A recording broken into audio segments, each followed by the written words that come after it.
सध्या जगात सगळीकडेच AI म्हणजेच आर्टिफिशियल इंटेलिजन्सचा वापर मोठ्या प्रमाणात होतोय, मात्र त्याचा दुरुपयोग देखील करताना आता अनेक जण दिसतात आणि त्या माध्यमातून सायबर फ्रॉड देखील समोर येत आहेत.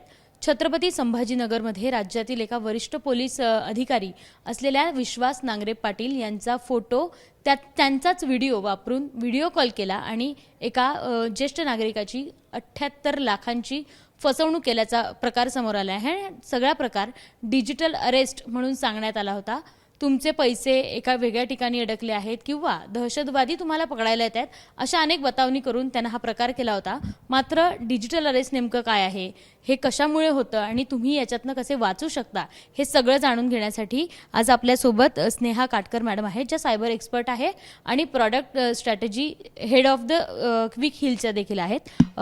तुमचं स्वागत आहे आधी ABP माझामध्ये. हे सगळे प्रकार समोर येत आहेत सायबर फ्रॉडचे.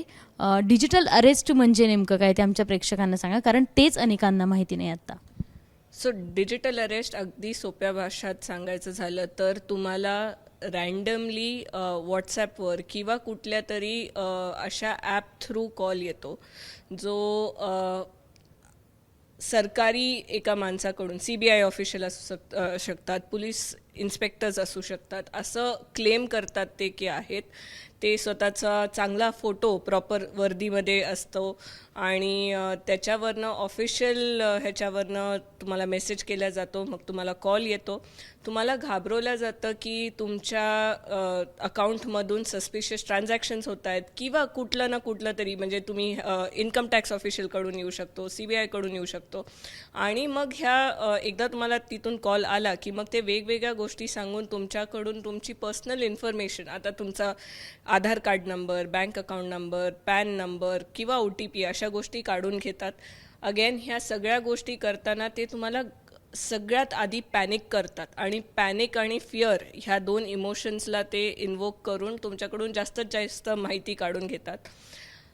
त्यातून सुटका कशी, तर इतके पैसे ताबडतोब ह्या नंबरवरती फॉरवर्ड करा किंवा ह्या अकाउंटमध्ये टाका, हे आमच्या इन्व्हेस्टिगेशनसाठी इम्पॉर्टंट आहे. हे नाही केले तर तुमच्यावर अटक होईल, उद्या तुम्हाला येऊन पोलीस आजच्या आज येऊन पोलीस अरेस्ट करून घेऊन जाईल, अशी भीती दाखवून तुम्हाला ते पैसे ट्रान्सफर करायला लावतात. कितीतरी वेळा तुमच्या नावाखाली म्हणजे एखादा पार्सल इंडियाच्या बाहेर चालला आहे आणि त्या पार्सलमध्ये इल्लीगल सबस्टेन्सेस, ड्रग्ज सापडलेत असं आहे, ह्या गोष्टीखाली पण तुम्हाला डिजिटल अरेस्ट केलं जातं.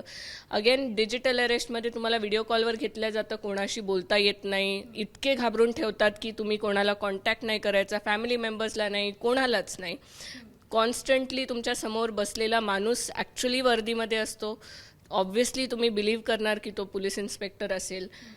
तुमच्यासमोर इतकी रिअलिस्टिक गोष्ट, म्हणजे तुम्ही बोलताय, तुम्हाला प्रश्न केला जातं, इंटरोगेशन चालतं, 20-20 तास, कधी 2-2 दिवस इंटरोगेशन चालतं आणि तुमचे उत्तरं ते लिहून घेतात. कितीतरी वेळा ते इतके आर्टिफिशियल इंटेलिजन्स वापरून इतकं रिअलिस्टिक करतात की मागून पोलीस स्टेशनचा आवाज येतोय, मागे पोलीस स्टेशनचा सेटअप आहे. सो कुठलाही कॉमन माणूस ऑब्व्हियसली ह्याच्यात फसतो आणि त्याखाली अगेन लिंक्स दिल्या जातात, पैसे ट्रान्सफर केल्या जातात आणि असे करून लोकांकडून भरपूर रक्कम घेतल्या जात आहे. डिजिटल अरेस्ट हे वाढतच चाललेलं आहे. मागच्या काही दिवसातनं पुण्यातनंच अनेक केसेस समोर आल्या. पुण्यातच नाही तर कोल्हापूर आहेत, सातारा आहेत, सांगली आहेत आणि आज छत्रपती संभाजीनगर, म्हणजे या सगळ्या राज्यातनं असू देत किंवा आपल्या शहरातनं देखील हे सगळे समोर येत आहेत. मात्र सामान्य माणसांनी याच्यातनं कसे मार्ग काढायचे आता? सो ॲक्च्युली सगळ्यात आधी तर पॅनिक होणं, आपण पॅनिक झालो की आपण गोष्टी अशा करायला लागतो जे आपण लॉजिकली विचार केला तर नाही करणार. सो सगळ्यात आधी तर पॅनिक होणं थांबवलं पाहिजे आणि खूप सिम्पल गोष्टी आहेत. पहिली गोष्ट तर कुठल्याही गव्हर्मेंट ऑफिशियल्सकडून, कुठलेही असो, CBI, पोलीस, कोणी असो, हे कधीही व्हॉट्सॲप किंवा अशा कुठल्या प्लॅटफॉर्मवर कॉल करत नाही. ते तुम्हाला रीच आऊट होतील जर खरंच काही असेल, आणि जर रीच आऊट झाले आणि सपोज हे ऑथेंटिक केस असेल तर तुम्ही कधीही त्यांच्या डिपार्टमेंटला कॉन्टॅक्ट केला, जे ऑनलाईन सर्च करून, गुगल करून जरी तुम्ही डिपार्टमेंटला कॉल करून व्हेरीफाय केलं तर आयडियली ते व्हेरीफाय होतं आलं पाहिजे. पण ह्या गोष्टी डिजिटल अरेस्ट असेल तर हे सेन्स ऑफ अर्जन्सी क्रिएट करतात, नाही आम्ही हेच आहे, तुम्ही आत्ताच कॉलवर या, व्हिडिओ कॉल ऑन करा. सो ह्या गोष्टी लगेच आयडेंटिफाय करता आले पाहिजे. व्हॉट्सॲपवरती गव्हर्नमेंटकडून कधीच कॉल येत नाही. अशा कॉल्सवरून कधीही गव्हर्नमेंट किंवा ऑथेंटिक अथॉरिटी सोर्सेस कधीही तुमच्याकडून पैसे मागणार नाहीत. सो कुठल्याही पैशाची मागणी झाली की लगेच रेड फ्लॅग डोक्यात आला पाहिजे, हे काहीतरी सस्पिशियस दिसतंय. कुठलीही क्रिटिकल इन्फॉर्मेशन जसं तुमचा Aadhaar number, PAN number, bank account, PIN, OTP ही कधीही कॉलवरून देऊ नका. असं कुठलाही व्यक्ती तुम्हाला एवढी सेन्सिटिव्ह इन्फॉर्मेशन जर कॉलवर मागत आहे तर हे सस्पिशियस डेफिनेटली आहे. आणि मोर इम्पॉर्टंटली मला काय वाटतं की अशा गोष्टी आयडेंटिफाय करण्यासाठी आता सोल्युशन्स आलेले आहेत. सो क्विकहिलनी एक antifraud.ai नावाचं सोल्युशन काढलेलं आहे. कारण फ्रॉडस्टर्स आजकाल टेक्नॉलॉजी वापरतात आणि नवीन पद्धती निघत आहेत. असं नाही आहे की एकच प्रकारे फ्रॉड करण्याचा. कधी लिंकवरून होतं, कधी ॲपमधून होतं, कधी असं डिजिटल फ्रॉड्स होतात. सो ह्या सगळ्या प्रकारापासून पुढे राहण्यासाठी it is better that we use technological solutions. क्विकहिलचा antifraud.ai हे आर्टिफिशियल इंटेलिजन्सनी फ्रॉड्युलंट पॅटर्न्स आयडेंटिफाय करतं आणि सामान्य माणसाला रिअल टाईममध्ये अलर्ट देतं. म्हणजे तुम्हाला लिटरली जर तुम्ही फोनवर बोलत जरी असाल तर तुम्हाला एक आवाज येतो जो फक्त तुम्हाला येतो, समोरच्या माणसाला, फ्रॉडस्टरला येत नाही. आणि द मिनिट ऑब्व्हियसली आपण आवाज आला की बघणार, त्याच्यावर लिहिलेलं असतं की काय हे सस्पिशियस वाटतंय, ह्या गोष्टी नका शेअर करू, XYZ गोष्ट नका करू, किंवा रेकमेंडेशन्स पण लिहिलेले असतात. सो हे बनवलंच गेलं ह्या पद्धतीने आहे की तुम्हाला रिअल टाईममध्ये अलर्ट करतं. कारण फ्रॉड ही गोष्ट आहे ना, आणि स्पेशली पैशांचे फ्रॉड, 1 सेकंडाची गोष्ट असते. कारण तुम्ही ती OTP देऊन टाकला की मिनिट्समध्ये तुमच्या बँकेतून पैसे जातात आणि गमावलेले पैसे 99% ऑफ द टाईम खूप प्रयत्न होतात ऑफकोर्स ते परत आणण्याचे, पण येत नाही. सो त्यासाठी antifraud.ai हे फ्री ॲप आहे. अँड्रॉइड, iOSवरती बसतं. ॲप स्टोअर, प्ले स्टोअरवर गेलात तर तुम्ही फ्रीली डाउनलोड करून यूज करू शकता आणि हे सोल्युशन वापरलं पाहिजे. पण मोर इम्पॉर्टंटली ह्या सगळ्या रेड फ्लॅग्समध्ये we should be more alert आणि राईट स्टेप्स घेतले पाहिजे. अनेक जण असतात जे सायबर पोलीस स्टेशनमध्ये जातात, तक्रारी देतात किंवा स्थानिक पोलीस स्टेशनला जाऊन, मात्र अनेकदा ती रक्कम फ्रीज होत नाही. जी काही रक्कम गेलेली आहे फ्रीज होत नाही. किंवा हे असे जे काही आपलं ॲप आहे अँटी फ्रॉड, त्या ॲपमधनं तुम्हाला तसं काही इन्फॉर्मेशन मिळणार आहे?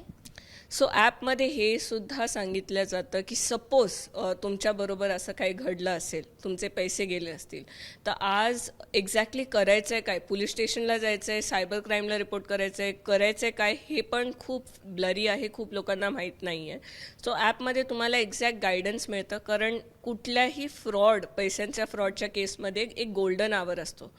त्या गोल्डन आवरमध्ये तुम्ही जेवढ्या फास्ट ॲक्शन्स घेताल, जेवढ्या लवकर कंप्लेंट रजिस्टर करताल, तेवढ्या लवकर तुम्ही ते स्टॉप करू शकता. की ठीक आहे, जे पैसे गेलेत ते गेलेत, पण अजून पुढची रक्कम ना जावी. सो त्यासाठी पटपट ॲक्शन्स घेणं खूप इम्पॉर्टंट आहे. आणि त्यासाठी कुठले स्टेप्स घ्यायचे हे ते ॲप तुम्हाला एक्झॅक्टली गाईड करतं. इतकंच नाही तर गव्हर्नमेंटची जी हेल्पलाईन आहे 1930, जी नॅशनल हेल्पलाईन आहे फ्रॉडसाठी, तिथे गेल्यावर एक्झॅक्टली कसं ते फॉर्म भरायचं हे सगळं तुम्हाला गायडन्स मिळतं ह्या ॲपमध्ये आमच्या. आणि कुठले डॉक्युमेंट्स लागतात, कसले स्क्रीनशॉट्स लागतील, हे सगळं तुम्हाला गाईड केलं येतं. सो दॅट त्या 1 तासात तुम्ही जेवढ्या पटपट स्टेप्स घेताल तेवढं चान्सेस तुमचे पैसे परत मिळण्याचे हायर असतात ऑफकोर्स. आणि पुढे अजून पैसे जाणार नाही ही गॅरंटी असते. 3 अशा कोणत्या टिप्स सांगा जे प्रत्येक नागरिकानं कुठलाही सायबर फ्रॉड होण्यापासून वाचतीलच? सो सगळ्यात पहिली गोष्ट, तुमच्या माइंडला अलर्ट ठेवा. जी गोष्ट सस्पिशियस वाटतीये त्याला तुम्ही स्वतःला डबल गेस करू नका. सस्पिशियस वाटणारी गोष्ट 99% सस्पिशियस असतेच. जर कोणीही कुठलीही गोष्ट फोनवर मागत असेल, स्पेशली क्रिटिकल इन्फॉर्मेशन, ही कधीही फोनवर देऊ नका आणि व्हॉट्सॲप कॉल्सवर पण देऊ नका. आजकाल आर्टिफिशियल इंटेलिजन्स रिलेटेड फ्रॉड्स येत चालले आहेत, जे डीप फेक आपण ज्या नावाने ओळखतो, ज्याच्या खाली तुमच्या ओळखीच्या लोकांकडून तुम्हाला कॉल येतो, त्यांचाच आवाज किंवा व्हिडिओ कॉल असेल तर त्यांचा चेहरा, आणि फसण्याचे चान्सेस ऑब्व्हियसली हायर असतात.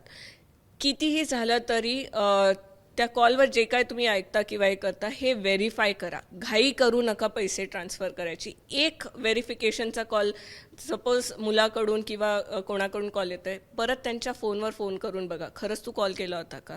एक तो सेकंड जे आपण व्हेरिफिकेशनसाठी घालवतो तो खूप इम्पॉर्टंट असतो. सो व्हेरीफाय करा, डबल चेक करा बिफोर ट्रान्सफरिंग एनी मनी.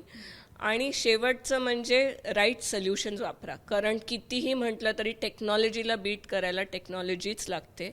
एका पॉईंटनंतर कितीही अवेअरनेस असून आपण कम्प्लिटली प्रोटेक्टेड राहू नाही शकत. So use free solutions like antifraud.ai आणि that will alert you in real time. आणि जे काय अलर्ट्स अँड रेकमेंडेशन्स येतात ते ऐकायचे.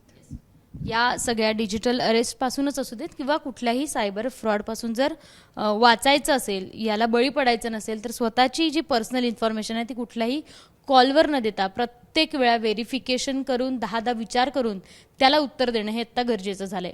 कॅमेरामॅन विजय राऊतसह शिवानी पांढरे, एबीपी माझा, पुणे. एबीपी माझा, उघडा डोळे बघा नीट.